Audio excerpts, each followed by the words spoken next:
There's been a lot of talk lately about the need for healing in society. Well, that's been Dolores Cheng's vision through the Center for Possibilities Foundation, which she formed to create a society that embraces individuals with special needs. She joins us now in the studio to tell us more about this often overlooked issue and the need for more special education centers. Good evening, Dolores. Great to have you here. Hi, Mitzi. Good evening. Thank you for having us. Now tell us, you have a special connection. You formed this foundation because your son has special needs. Yes. What was it like then? I formed it about 10 years ago. It was at that time my own coming to terms with his condition. He has global development delay. It's known by some other name a few years back.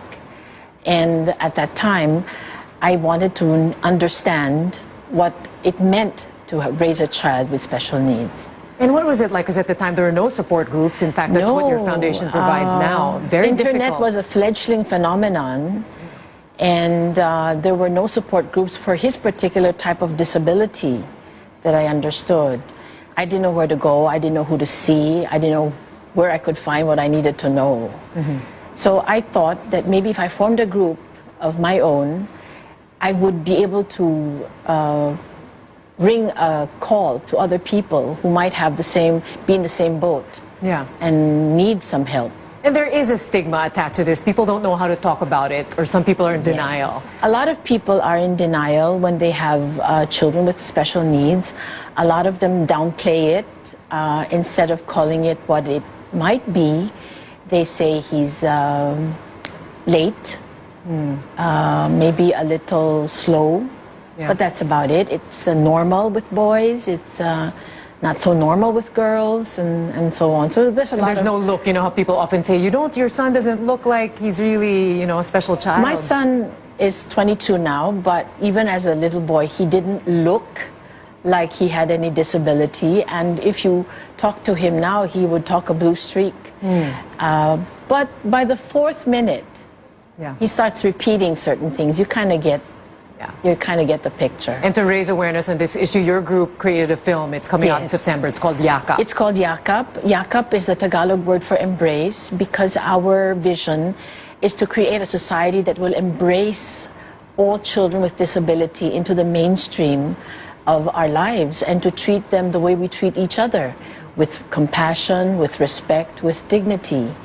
It's bad enough that we don't have enough infrastructure, government-wise, in terms of support for children with disabilities and for the parents who have to raise children with disability. So it has to be private initiative, private initiative. Yes. And here we're seeing the trailer now. There are 3 characters in this film, right? Yes, it's about a day in the life of 3 children with special needs. One who's 4 years old, one is 8, and one is 45. And they come from, they involve different disabilities and parents from different sectors of society. But regardless of their differences, they share things in common: the heartache, the pain, the joys, the hopes, the dreams. It's the same. Yeah. And this is really the message. What's the main message you want to get out there to people? They are people first, special second. Okay, we are all people. We need to treat each other with a lot of respect, a lot of compassion, a lot of dignity. Not with curious stares, not with pointing fingers, not with hidden smiles, no judgments, no labels. And a great thing about this film, it's a fundraiser. You want to build a SPED center, special education. Well, we have a SPED center already in Sagada. We're looking to open one in Norsagaray in Bulacan. We have one in Sorsogon waiting for us for next year. And who knows, everywhere in the Philippines is welcome. Yeah. Now this film, I'm sure people are very interested. This will start showing in September, but it's going around schools. We hope to bring it to schools, one school at a time, one student at a time, to make as many students understand what it is to be special and what it is to live with special people in your family, in your world. And can you give us a tip? I mean, it's also very uncomfortable sometimes when people are in this situation. Give us some tips. How to deal with, people with special... One important tip. Well, with my son, I learned a lesson from a book that I read, which was that special children are children first, special second. You teach them discipline as well. You teach them right habits, good conduct, and values. It's the same.